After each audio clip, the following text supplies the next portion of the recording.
ஓம் சாய்ராம். ஸ்ரீ சாயி அஷ்டோத்திரம் ஸ்லோகா 9. ஸ்ரீ சாயி அஷ்டோத்திரத்தை நமக்கு தொகுத்து வழங்கியவர் பூஜ்ய ஸ்ரீ நரசிம்ம சுவாமிஜி அவர்கள்.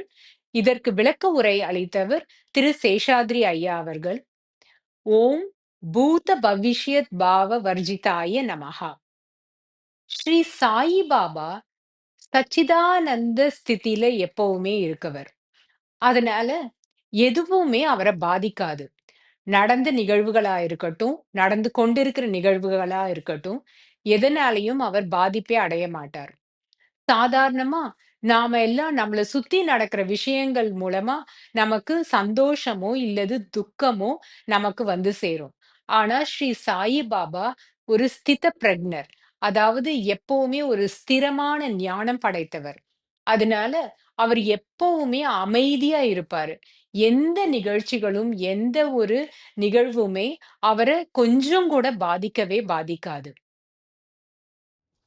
இதையே வந்து ஆற்று நீர் கடல்ல எப்பவுமே கலந்துகிட்டே இருக்கு. இந்த ஆற்று நீர் கடல் நீரோட கலக்கிறதுனால, அந்த கடல் நீரோட அந்த அளவு அதிகரித்து, அது வந்து நிரம்பியும் வழியாது, அது தன்னோட எல்லைய மீறியும் வராது.